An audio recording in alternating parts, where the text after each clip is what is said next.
How do you fight an opponent you can't see? Hey everyone, it's Rosie, and we're continuing our conversation on how to awaken to a spiritually, mentally, and emotionally fit life. So quick story, about 17 years ago, I got LASIK eye surgery, and I really needed it at the time.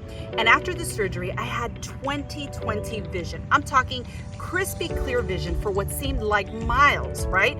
And then age happened, and about a year or so ago, I all of a sudden became farsighted. So now I can still see things from a distance, but anything that's within just a couple of inches of my face, I can no longer see it.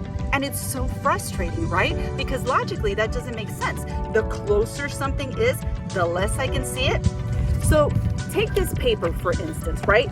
From right about here, I can still make out what it says, but the closer I bring it, right about here, all of a sudden, my vision becomes cloudy, and if I don't have an adjustment, then I can even misinterpret what it says completely. Interesting enough, the actual term on this paper, abuser, functions in exactly the same way.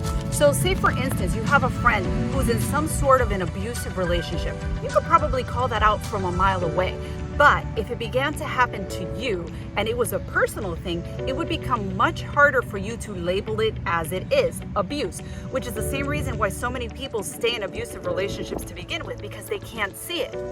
Now let's make a comparison between a real physical abuser and a spiritual one. Yes, that's right, I did say a spiritual one. So the objective of both is to bring their victim to a state of docile cooperation where they're not fighting back, but they're simply going with everything that the abuser says.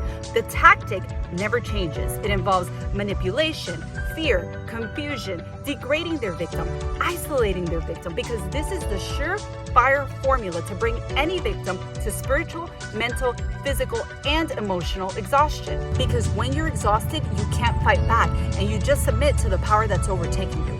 Now, this spiritual abuser, he's cunning. We can't see him, but that doesn't mean he doesn't exist. And I'll tell you something else. He tries everything and anything in his power to subdue you. In fact, some of you are already there and you don't even know it. He's an expert at what he does, and his most successful weapon is getting you to focus on your symptoms, because he knows that when you begin to see that as the problem, you'll never dig deep enough to discover the root. Let me say it a little louder for the people in the back. When we're caught up in the pain and turmoil of our circumstance, we fail to call out the source because we can't see it. And that source becomes secondary because the existing discomfort demands all of our attention. And learning the difference between our affliction and the source of our affliction is crucial. So I ask you, are you tired of the abuse, or are you tired of the abuser? You know, when you have two fighters in the ring or in the octagon, they go in there knowing that this match is as much a mental match as it is a physical match. Why? Because defeat happens in the mind first before we ever see it happen on the mat. Now these fighters, they guard their mind just as fiercely as they guard their bodies, because they can't allow their opponent to get in their heads and convince them that they're not going to win.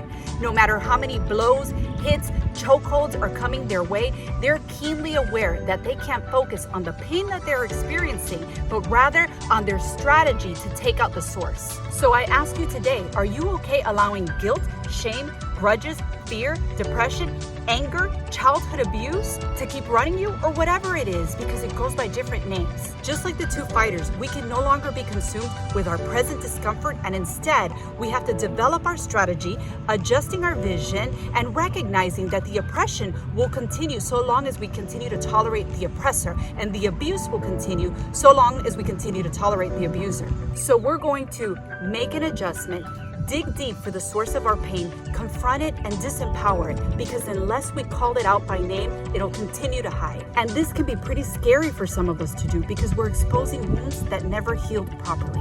But we're not alone, and we have the delivering God by our side.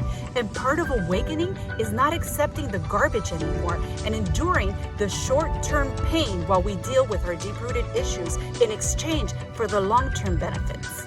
I challenge you this week to no longer conform to how it's been. Adjust your vision, dig deep, and call out your abuser.